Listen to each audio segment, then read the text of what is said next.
Hello everyone, my name is Kajal Rotela. I am a biology teacher here at SASG Education Hub, and this is the fifth part of our series Light Processes. In the last video, we see how nutrition takes place in amoeba and paramecium. In this video, we will learn how nutrition takes place in human being. तो हम इस video में देखने वाले हैं किस तरह से ह्यूमंस के अंदर न्यूट्रिशन का प्रोसेस होता है। अब सबसे पहले जो हम ह्यूमन बींग्स हैं, हमारे पास न्यूट्रिशन का प्रोसेस करने के लिए एक वेल डेवलप्ड डाइजेस्टिव सिस्टम हमारी बॉडी के अंदर प्रेजेंट होता है।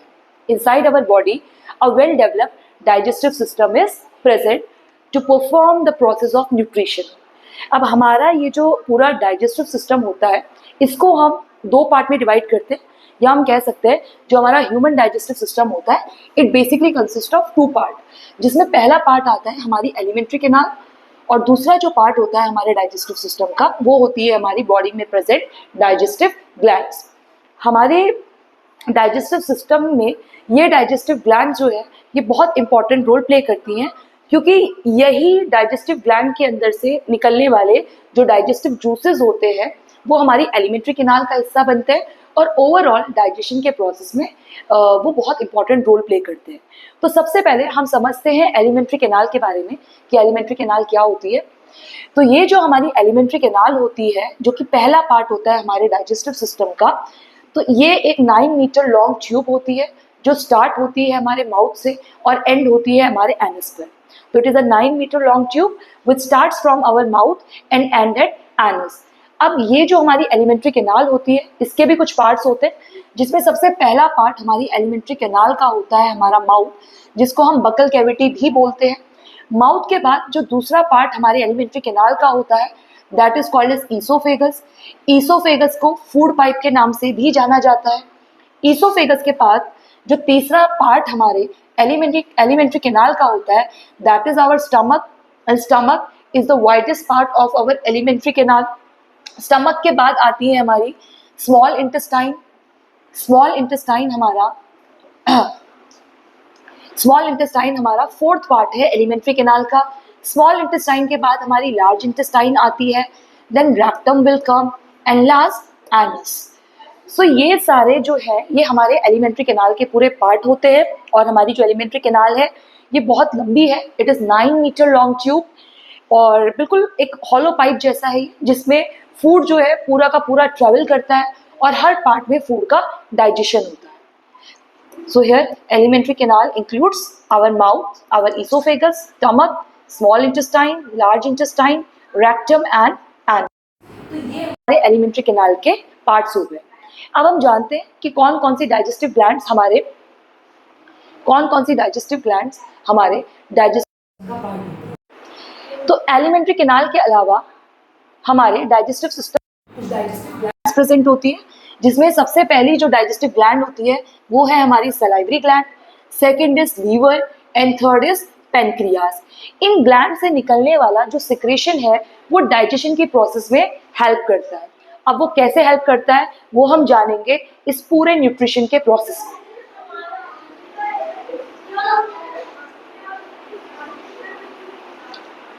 यस, तो हम स्टार्ट करते हैं हमारा न्यूट्रिशन का प्रोसेस। अब हमें पता है, हम ऑलरेडी शुरुआत की वीडियोस में दे चुके हैं कि ह्यूमंस का जो मोड ऑफ न्यूट्रिशन होता है दैट इज हेटेरोट्रॉपिक, और हेटेरोट्रॉपिक के अंदर जो हम मोड ऑफ न्यूट्रिशन फॉलो करते हैं, जो हेटेरोट्रॉपिक न्यूट्रिशन का टाइप ह्यूमंस में देखने को मिलता है दैट इज होलोजोइक। अब हमें पता है कि जो होलोजोइक मोड ऑफ न्यूट्रिशन होता है that gets completed in 5 step. Holozoic जो न्यूट्रिशन है हमारा ये 5 स्टेप में कंप्लीट होने वाला प्रोसेस है, जिसमें पहला स्टेप हमारा आता है इंजेशन का, सेकंड स्टेप आता है हमारा डाइजेशन का, थर्ड स्टेप आता है हमारा एब्जॉर्प्शन का, fourth is assimilation and fifth is egestion. तो सबसे पहला जो स्टेप होता है वो इंजेशन का स्टेप होता है। इंजेशन में हमें पता है कि इंजेशन का मतलब होता है the process by which food is taken in. अब हमारे पास ह्यूमंस के पास माउथ होता है for the ingestion of food. तो हमने लिखा ही है यहाँ पर कि ह्यूमंस के पास फूड को इंजेस्ट करने के लिए माउथ प्रेजेंट होता है। तो माउथ की हेल्प से हम खाने को इंजेस्ट करते हैं, यानी अंदर लेते हैं। अब जैसे ही हमारा फूड माउथ के अंदर आता है, वहीं से उस खाने का जो डाइजेशन होता है वो बिगिन हो जाता है। यानी as soon as we put this food inside our mouth the digestion of food begin. तो सबसे पहले डाइजेशन का मतलब हम समझ लेते हैं। अब हमें पता है कि जो खाना हम खाते हैं वो कॉम्प्लेक्स फॉर्म होती है फूड की। It is large complex form of the food which we have taken in. तो इट इज इम्पॉर्टेंट कि जो large complex form of food हमने इंटेक किया है ये खाना पहले अपनी सिंपल फॉर्म में कन्वर्ट हो जाए, उस फॉर्म में कन्वर्ट हो जाए जिस फॉर्म में हमारे बॉडी के सेल्स इस खाने को यूटिलाइज कर सकें। अब ये खाना डाइजेशन के प्रोसेस के दौरान अपनी लार्ज कॉम्प्लेक्स इनसॉल्युबल फॉर्म से सिंपल सॉल्युबल फॉर्म में कन्वर्ट होता है, यानी उस फॉर्म में कन्वर्ट होता है जिस फॉर्म में हमारी बॉडी के सेल्स उसको यूज करते हैं। और ये पूरा जो डाइजेशन का प्रोसेस होता है ये कुछ एंजाइम्स की प्रेजेंस में होता है। यहाँ पर enzyme as a catalyst act करती हैं और ओवरऑल डाइजेशन के प्रोसेस में हेल्प करती है। ओके, तो सबसे पहले हम शुरू करते हैं माउथ से। माउथ में इंजेक्शन हुआ और माउथ से ही डाइजेशन का प्रोसेस शुरू हो जाता है। तो यहाँ पर लिखा ही है the digestion of food start as soon as we put this food inside our mouth. अब माउथ में इस खाने का फिजिकल और केमिकल डाइजेशन दोनों होता है। अब फिजिकल डाइजेशन कैसे होता है खाने का, तो जब हम खाने को मुंह में डालते हैं, अपने माउथ में डालते हैं, तो हमारे यहाँ ये जो माउथ है, ये जो हमारी बकल कैविटी है, इसमें इसके कुछ पार्ट होते हैं जिसमें हमारा टीथ आता है, हमारी टंग आती है। इसके अलावा हमारे माउथ में एक ग्लैंड प्रेजेंट होती है जिसको हम सलाइवरी ग्लैंड बोलते हैं। तो हमारे माउथ टिप की हेल्प से, जो हमारे पास टीथ है उसकी हेल्प से सबसे पहले ये खाना जो है अपनी ये खाना जो है इसका ब्रेकडाउन होता है। ये खाना फिजिकली टूटता है, यानी इसका मैकेनिकल ब्रेकडाउन होता है। ये छोटे छोटे पीसेस में टूटता है with the help of our teeth. तो टीथ की हेल्प से जो डाइजेशन हो रहा है उसको हम कहते हैं physical digestion. Physical digestion of food take place with the help of teeth. अब माउथ के अंदर एक ग्लैंड प्रेजेंट होती है जिसको हम सलाइवरी ग्लैंड बोलते हैं। ये सलाइवरी ग्लैंड सिक्रीट करती है हमारे माउथ में सलाइवा। अब ये जो सलाइवा होता है हमारा, इसके अंदर एक एंजाइम प्रेजेंट होती है and that enzyme is called as salivary amylase. Salivary amylase का दूसरा नेम होता है, salivary amylase is also known as ptyalin. अब ये सलाइवरी अमाइलेज क्या करता है, तो जो खाना हमारे माउथ में आया है उस खाने में जो स्टार्च प्रेजेंट होता है उसके ऊपर ये सलाइवरी अमाइलेज एक्ट करता है और वो उसे कन्वर्ट करता है माल्टोज में। You can see here salivary amylase starch को तोड़ता है। स्टार्च एक कॉम्प्लेक्स कार्बोहाइड्रेट है। स्टार्च को ये कन्वर्ट करता है माल्टोज में। Maltose is a simple sugar. Basically maltose एक सिंपल शुगर होता है, स्टार्च जो है इट्स अ कॉम्प्लेक्स शुगर। तो स्टार्च का कन्वर्जन होता है माल्टोज में। किसकी प्रेजेंस में होता है, तो ये होता है in the presence of an enzyme which is called as salivary amylase. और ये सलाइवरी अमाइलेज प्रेजेंट होती है हमारे सलाइवा में। ये वही सलाइवा है जो अक्सर हम देखते हैं जब भी हमारे सामने कुछ टेस्टी सा फूड आता है या हम खाना खाने वाले होते हैं, उससे पहले हमारे माउथ में सलाइवा का सिक्रीशन हो जाता है with the help of this salivary gland. तो हमने देखा किस तरह से केमिकल जो डाइजेशन है हमारे फूड का वो हमारे माउथ के अंदर हो रहा है with the help of this enzyme salivary amylase. अब आगे हमारा जो खाना है, इस खाने का फिजिकल और केमिकल डाइजेशन हो चुका है, थोड़ा बहुत ये खाना टूट चुका है। अब ये खाना हमारे माउथ से पहुंचता है हमारे स्टमक में। स्टमक तक इस खाने को जो हमारे माउथ से लेकर जा रहा है वो होता है हमारा ईसोफेगस। तो माउथ के बाद एक ट्यूब आती है जिसको हम ईसोफेगस बोलते हैं। ईसोफेगस का दूसरा नाम होता है फूड पाइप। तो ये जो स्लाइटली डाइजेस्टेड फूड है, जो हमारे माउथ में आधा अधूरा खाना टूटा है, वो खाना अब हम अपनी टंग की हेल्प से स्वेलो करते हैं और ये खाना पहुंचता है पहले हमारे ईसोफेगस के पास। ईसोफेगस को हम फूड पाइप भी बोलते हैं। ईसोफेगस इस फूड को कैरी करता है हमारे माउथ से हमारे स्टमक तक। अब ये जो मूवमेंट हो रही है हमारी फूड की from our mouth into our stomach through this oesophagus, तो उसके लिए बेसिकली देखिए होता क्या है, देखिए नेक्स्ट स्लाइड।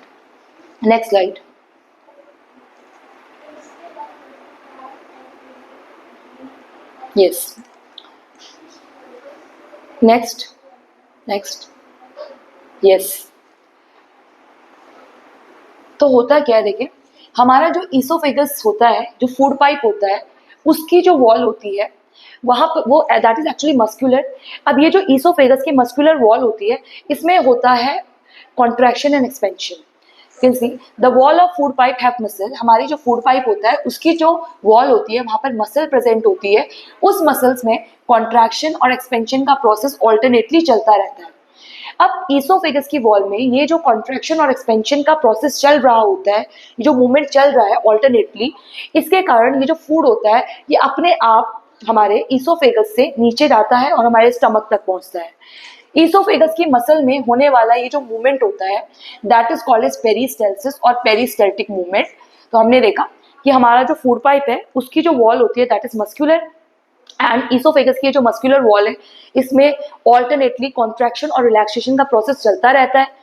ये जो ऑल्टरनेट कॉन्ट्रैक्शन और रिलैक्सेशन का प्रोसेस चल रहा है इसके थ्रू खाना हमारे ईसोफेगस के जरिए हमारे स्टमक तक पहुंच रहा है। ईसोफेगस में होने वाला ये जो मूवमेंट है इसको हम पेरिस्टेल्सिस या पेरिस्टेल्टिक मूवमेंट बोलते हैं। Now our food has entered in our stomach, oesophagus से हमारा खाना हमारे स्टमक में पहुंच चुका है।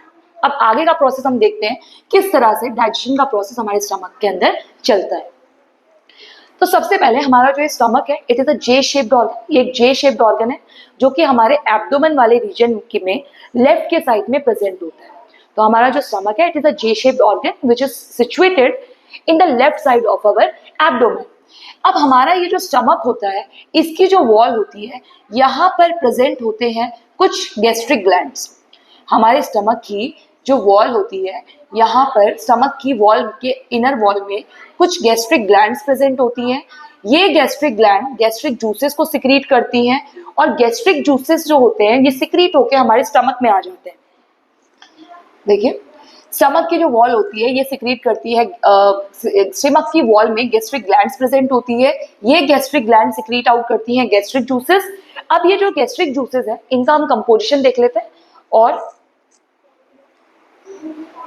Yes composition of gastric juices.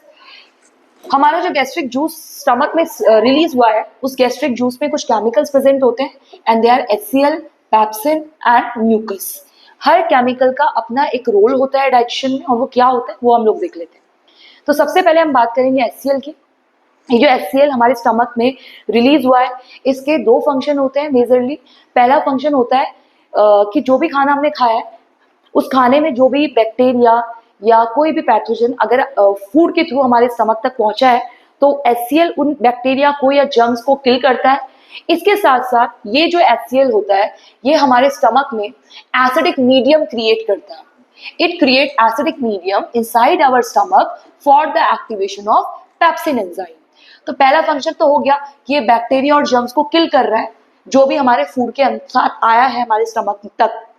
इसके साथ साथ ये हमारे स्टमक में एसिडिक मीडियम क्रिएट कर रहा है for the activation of pepsin enzyme. जो स्टमक में एंजाइम सिक्रीट होती है पेप्सिन वो पहले इनएक्टिव फॉर्म में सिक्रीट होती है, उसके एक्टिवेशन के लिए आसपास एसिडिक एनवायरनमेंट का होना जरूरी होता है।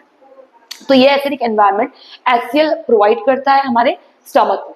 Now we will see the function of pepsin and mucus. तो अब ये जो पेप्सिन एंजाइम होती है ये हमारे स्टमक में बहुत इंपॉर्टेंट रोल प्ले करती है। क्या रोल प्ले करती है? तो with the help of this enzyme break down of protein take place inside our stomach. अब जो खाना हमारे स्टमक में आया है उस खाने में जो प्रोटीन प्रेजेंट होगा उस प्रोटीन के ऊपर ये पेप्सिन एंजाइम एक्ट करती है और उस प्रोटीन को ये बेसिकली तोड़कर स्मॉल स्मॉल पीसेस में हम या बोल सकते हैं प्रोटीन को ये कन्वर्ट करती है पेप्टाइड्स में या अमीनो एसिड में। तो पेप्सिन का काम होता है प्रोटीन को तोड़ना। It helps in the break down of protein.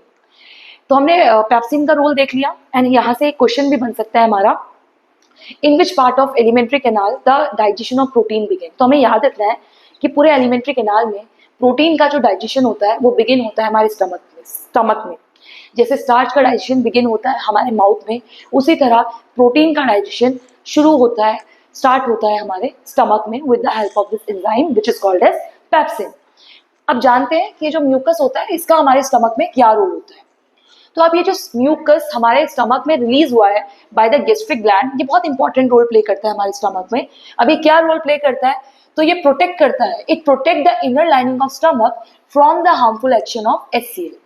अब हमें पता है कि HCl जो है it's a strong acid, stomach को हमारे क्या करके रख सकता है, ये पूरा इरोड करके रख सकता है। इसके कारण अल्सर हो सकता है हमारे स्टमक में।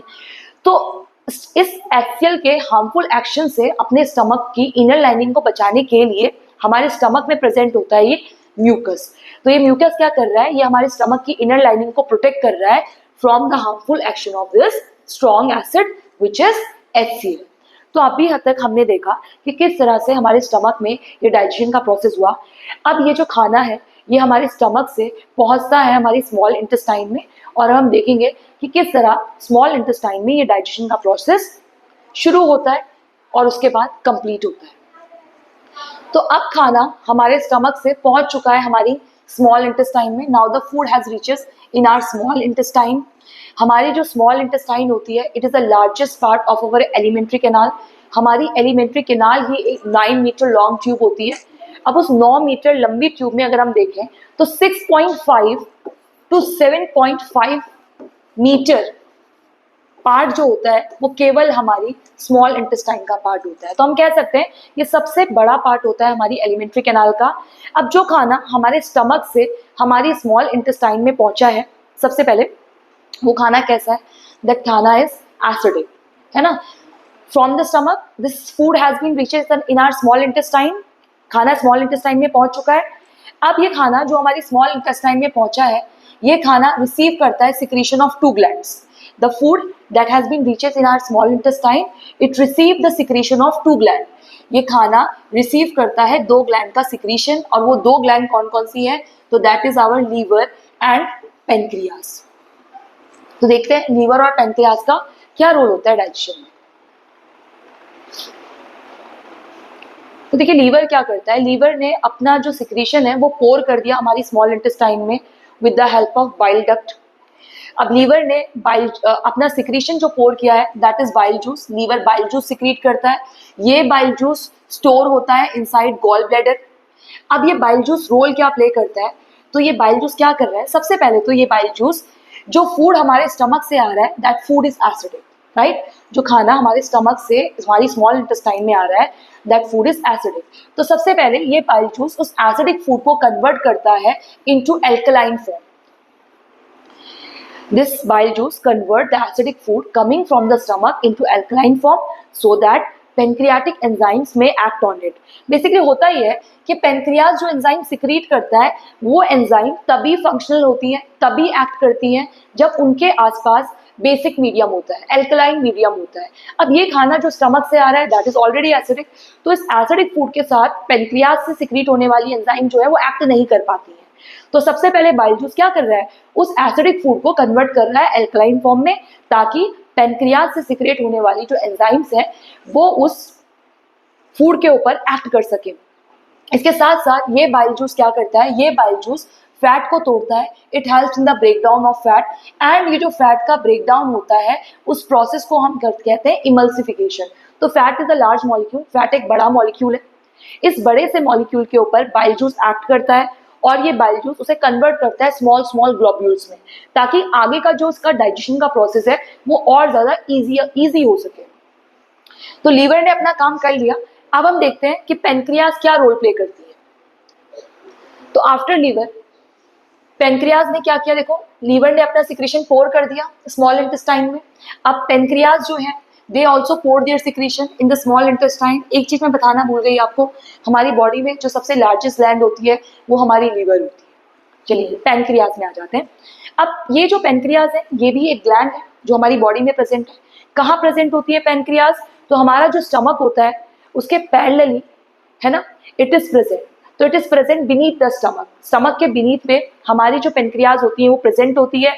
पैनक्रियाज का काम होता है कि ये पैनक्रियाटिक जूसेस को सिक्रीट करती है। पैनक्रियाज ने पैनक्रियाटिक जूसेस सिक्रीट किए। ये पैनक्रियाटिक जूसेस पैनक्रियाटिक डक्ट की हेल्प से पोर हो जाते हैं हमारे स्मॉल इंटेस्टाइन में। अब ये जो पैनक्रियाटिक जूसेस होते हैं इसके अंदर पैनक्रियाटिक एंजाइम्स प्रेजेंट होती है।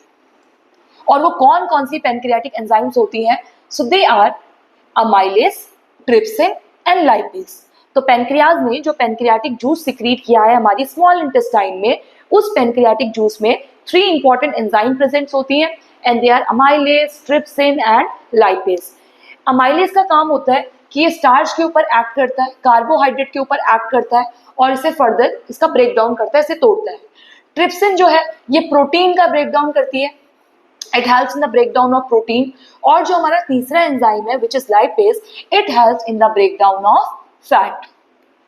तो हमने देखा किस तरह लीवर ने अपना काम किया, अपने सिक्रीशन को पोर करके, बाइल जूस को पोर करके, किस तरह पेनक्रियास ने अपना काम किया पैनक्रियाटिक जूसेस को पोर करके, और पैनक्रियाटिक जूसेस में जो पैनक्रियाटिक एंजाइम्स थी उन्होंने किस तरह डाइजेशन के प्रोसेस में हेल्प किया।